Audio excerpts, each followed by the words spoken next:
negosyo o kalayaan, bayan o sarili, pumili ka! Paano ninyo nasisigurang pag-usapan ng negosyo kung mga alipin tayo sa sarili nating bayan? Minamahal ko rin ang ating bayan. Pendehadas! Mr. Chairman, Mr. Your Secretary, kayo na rin po nagsabi, para sa exigency ng service, dapat ipalit yung pinakamahusay.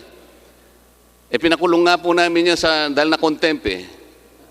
Ano po ba, parang nililibak po ba yung House of Representatives at siyang nilagay ulit dyan na OIC? Wala na po bang mas pulpul kaysa dyan, Mr. Secretary? Hindi na nga po namin maintindihan yung kanyang legal opinion eh. Isip-isipin po ninyo, ang sinasabi niya, even the finality of judgment, the immutability of judgment can be changed. Sinabi po niya yung kadahilanan. Isa po clerical error, ang isa po non-pro tunc. Yung minsan naman po ay invalid, void ang judgment. Yung iba po naman ay buhay at kamatayan ang pinag-uusapan. Yung isa ay technicality. Alin man dito po ay hindi magagamit kung ang pag-uusapan po yung kaso ng perpetual succor, sapagkat itong mga bagay na ito ay clerical errors lang. Tinanong namin siya kung clerical errors ito, kung void ang judgment ng arbitration ninyo. Hindi. Kung meron technicality, kung merong negligence, wala po. O bakit mo pipilitin ngayong palitan? Ang tanong po namin, hindi naman pala nyo sususpendihin ng perpetual succor, bakit nagrigodon pa kayo at umabot pa kayo sa Court of Appeals, doon din pala ang tuloy. Hindi po bang kasabihan natin, pagkahaba-haba man ng prosesyon, Secretary, sa simbahan din pala ang tuloy. So, nakikita po namin dito yung kawalan ng mekanismo. The rules broke down, Mr. Secretary. Pag ang pag-uusapan po ay paggasta, napakabilis po. Pero pagka ang pag-uusapan, accounting, reimbursement, pagsinop, yun po yung wala. Meron pa nga po akong nakopya ng chat ng mga abogado ninyo eh. Kung aaminin lamang nila, alam po ba ang sabi niyo doon sa chat?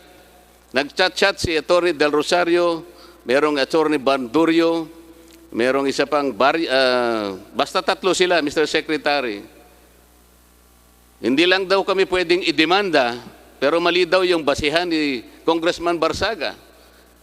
Hindi naman daw pinalitan yung, hindi naman daw ni-reverse ang Court of Appeals.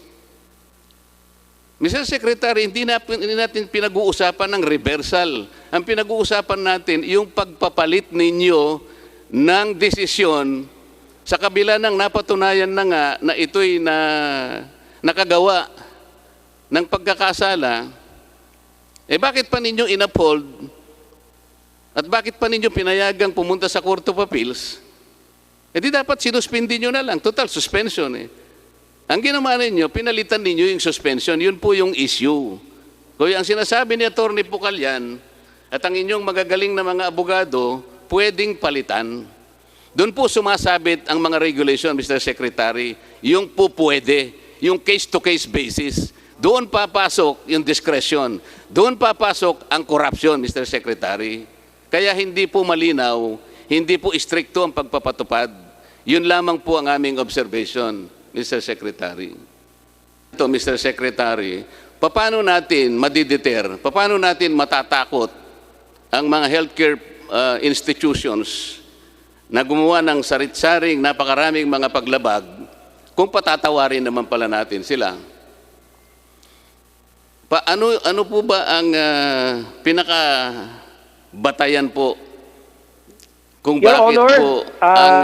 naririnig po niyo ako, Your Honor? Naririnig ko po kayo. Sinasaysay ko lang po ang katwiran kung bakit yung argumento na kawawa naman ang mga pasyente hindi po dapat tanggapin na ganun lang sapagkat nakalabag din sila. Kapag hindi po natin pinarusahan at pinalitan yung suspension, ipag-aakala po ng lahat ng mga healthcare institutions, okay na tayong gumawa ng paglabag. Ang totoo naman yan ay ima-maximize lang nila yung fine eh. Magkano lang po ba yung fine, Secretary? 100,000. Sa kaso po ng PhilHealth, nag-a-average po siya ng 30 million per month na claims mula sa PhilHealth. So pag sinuspindi nyo siya ng 3 months, 90 million maliwanag ang mawawala sa kanya. Eh di putong-puto, baryang-barya lang yung 100,000. Hindi po siya mangingimi o matatakot na uulit-ulitin ang ginawa nilang paglabag. Kokopyahin din yan ng ibang healthcare institutions. Kaya ang tanong ko po sa inyo, baka gusto po ninyong aralin uli at i-revoke itong PhilHealth Board resolution na ito sapagkat ito'y nagagamit. Hindi para sinupin po ang pondo ng PhilHealth, kung hindi para paglaruan ang PhilHealth, Mr. Secretary. Maraming salamat po. Yes, Your Honor. Ay isasailalim natin ito sa pag-aaral at paglilipaso. Tignan ang mga datos dito at ito po naman ang akin lang pong ibig idagdag na hindi naman po sila na absuelto bagkos ay itinaas po yung kanilang penalty. Pero tama po kayo na baka kung yan ang magiging pamantayan ay baka magaya ng mga ibang mga healthcare facilities. Pero kasi ito pong perpetual succor, ang pagkakaalam ko po, ay isa po siya sa mga nakapagbibigay ng Z-benefit package. Yan po, accredited siya for mga higher level procedures. At hindi po lahat ng hospital accredited for the delivery of Z-benefit packages. Kagaya ng mga renal transplant, kagaya po ng mga CA na cancer of the breast, cancer of the prostate. Hindi po lahat ng hospital ay may kakayahan na magbigay po ng Z-benefit package. At kaya ito po ang isa din sa kadahilanan na in lieu of the suspension or revocation ay itinaas na lamang po yung kanilang penalty o yung fine. Pero tama po kayo, sir. Pag-aaralan po natin ito sa lalong madaling panahon para makita talaga kung saan ang mga puwang at kung paano po tutugunan at nang maiwasan ito pong mga ganitong mga sitwasyon. Sir Health Salamat Secretary, total po ay papunta naman kayo sa pagre-revoke nitong PhilHealth Resolution 2334 at alam ko naman pong i-revoke ninyo sapagkat maling-mali. Isama na rin po ninyo yung Corporate Order number 2018-0039. Ito po yung implementing rules naman nung sinasabi nating board resolution ng PhilHealth 2334. Pwede po ba na isama na rin nyo ito, Mr. Secretary, sapagkat ito po yung implementing rules. Maling-mali rin po ang pinagagawa nitong mga, ito po, nandito yata si Attorney Laura Mangasar. Nandito po ba kayo?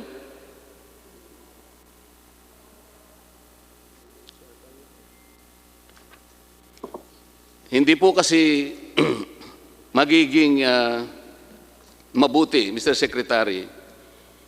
Nasa harap po ng napakaraming administrative na paglabag ng mga HCIs o mga health care centers, ay papalitan nyo lamang basta nawawala po yung inyong quasi-judicial power na nasa Republic Act 7875. Kaya po humaba itong pagtatalong ito, Mr. Secretary, at napapunta pa nga po doon sa pagkakakontempt ng inyong isang abogado rito dahil pinipilit niya na kahit po pala pinagtibay na ng inyong arbitration board at pinagtibay na rin ng inyong PhilHealth board at kayo naman ay sinuportahan ng Solicitor General, ipinipilit po niya sa kanyang pangangatwiran na pwede pa rin yung palitan dahil ang PhilHealth po ay merong quasi-judicial body.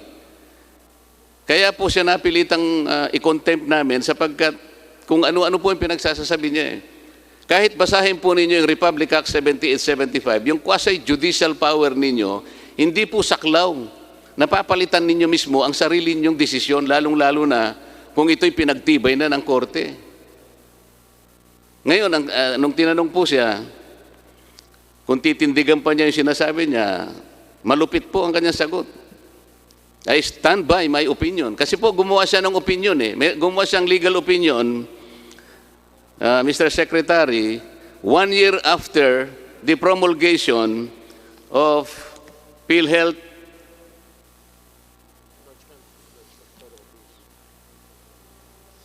PhilHealth Board Resolution 2017. Ang pinag-uusapan po natin ay PhilHealth Board Resolution number 2334, series of 2017. Pagkatapos noon, gumawa nga po kayo ng IRR, June 19, 2018. Ito siguro ang dahilan kung bakit gumawa ng legal opinion ng isang inyong abogado na nagngangalang Attorney Pocalian, at kayo po pala ay merong power.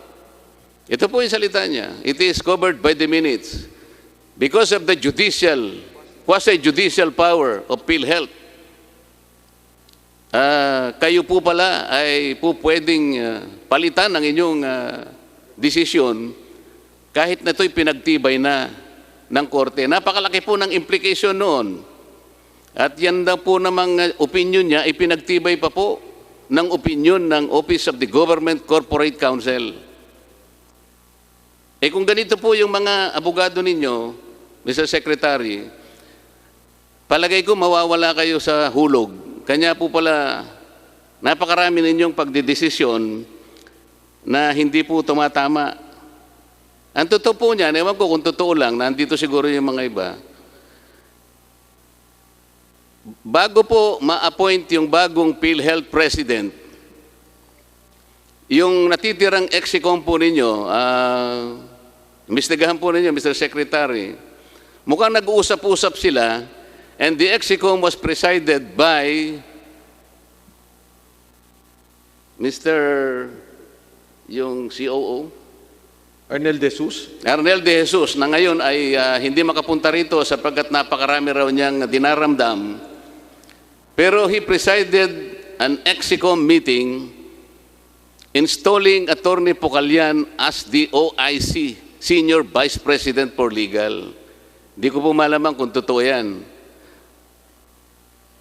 Sa mga tweet, bago pa po ipaalam sa bagong presidente and CEO ng PhilHealth, meron na silang naipundar na OIC na pamalit yata doon sa isang nag-resign. At meron din pong pinalit na OIC na magsasubstitute sumandali doon kay Mr. Mas, SVP ng MSS yata. Alam po ba ninyo ito, Mr. Secretary, na nangyayari sa sarili ninyong bakuran? Baka hindi po ninyo alam ito eh.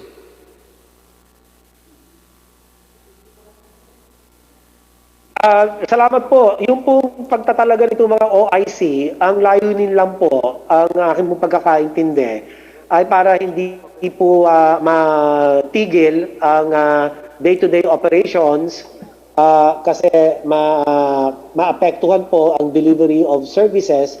So sa madalit salita, in the exigency of service, ang atin pong COO ay